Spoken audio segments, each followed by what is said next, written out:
হয়েছিল যে শেয়ারিং ছিল এই বছর শিরিন নামে নামে মিলও আছে অনেকটা, বাট উনিও চেষ্টা করেছেন ওনার কাছ থেকে যে সবচেয়ে ভালো সিনেমা করবে। বাট ট্রাস্ট মি, সবকিছু ডিজাস্টার হয়েছে শুধু সময়ের অভাবে।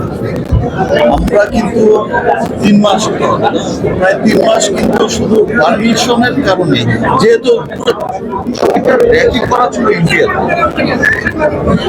একটা জায়গায় সেট করা ছিল, সে সেটটাকে ভেঙে আসলে প্রিন্স ছিল অনেক অনেক অনেক বড় সেট, সে সেটটাকে ভেঙে আবার করা আসলে সবার জন্যই আমরাও অনেক দুঃখিত। আসলে আমরা যেটা দেখাতে পারি চেয়েছিলাম সেটা দেখাতে পারি। দেখো আজ যে খারাপ নির্মাতা আমি সেটা বলবো, আজ অনেক ভালো নির্মাতা, অনেক ভালো নির্মাতা, অনেক ট্যালেন্টেড একটা ব্যাপারটা হয়ে গেছে, সবকিছুই হয়েছে সময়। দেখো আমি সবসময় কিন্তু নতুনদের আমি 30টা গল্প শুনে কিন্তু একটা গল্প সিলেক্ট করি। আমি অনেক গল্প শুনি, সারা বছর শুনি, তারপর একটা গল্প সিলেক্ট করি। আমি যেটা শুনি সেটা রং থাকে না, আমি শুনি, আমার টিম শুনে, একাধিক অনেকবার শুনি। এবার যেটা হয়েছে, যেমন হৃদয়ের ক্ষেত্রে যেটা বলা হয়েছিল যে হৃদয়ের ছবি করবেন আপনি,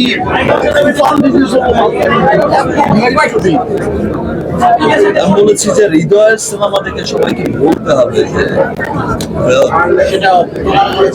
হৃদয় হচ্ছে one of the best director, commercial director. দম আছে ভাই। হায়াতের ক্ষেত্রেও সেটা ব্যাপারটা ছিল। হায়াতের সিনেমা দেখে, হায়াত কিন্তু খুবই ট্যালেন্টেড একটা মানুষ, ও আসলে সময়টা পায়নি। সিরিয়াসলি বললাম, ও যদি সময় পেত, আমিও যদি সময় পেতাম, আমি এ ধরনের মানে কোথায় প্রবলেম হচ্ছে? প্রবলেম হচ্ছে সাউন্ডে, প্রবলেম হচ্ছে সিজিতে, ওর কাজ না, প্রবলেম হচ্ছে কালারে, টেকনিক্যালি। অনেকে বলছে যে এই পারমিশন জটিলতার কারণেই কিন্তু দেখো যে আমাদের যে মূল শিডিউল ছিল পুরো শিডিউল শেষ হয়ে গেল। তারপর যা করেছি আরেকজনের কাছ থেকে চেয়ে চেয়ে এনে শিডিউল করেছে। আমরা ডিটেলিং আসলে শুট করতে পারি। আমি হায়াতকে দেখেছি, আমি আমার কাছ থেকে দেখেছি, অনেক ভালো ছেলে, খুব ট্যালেন্টেড একটা। দেখো এটা আমরাই বুঝে গেছি।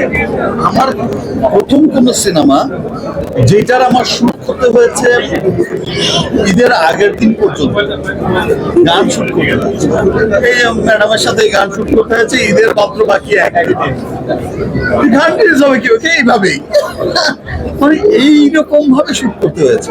তারপরে যে ম্যাডামের সাথে পরিগান করছে, এই পরিগানের সময় হলো কি হয়েছে যে ভাই একদিনে কিন্তু এক শিফটে গান নামাতে হবে। কারণটা কি? টাইম তো নেই, গান তো রিলিজ তো করতে হবে। একদিনের গান, ম্যাডামের গান তো ম্যাডাম তো করেই হয়ে গেছে। ব্যক্তি শাকিব খান, তারকা শাকিব খানকে শুধু একটা কথাই বলে যে ভাই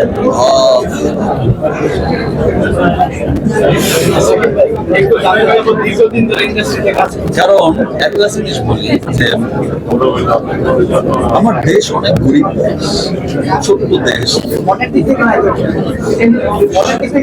হ্যাঁ, বাট আমি এইটুকু বিলিভ করি যে আমার দেশে ব্যক্তি শাকিব খান, তারকা শাকিব খান, যে আমার দেশে একজন শাকিব খান আছে, সেটা আমি খুব প্রাউড করি। এবং আমি আমার দেশের শাকিব খানকে আরো পুশ করতে চাই যে আপনি আরো উপরে যান।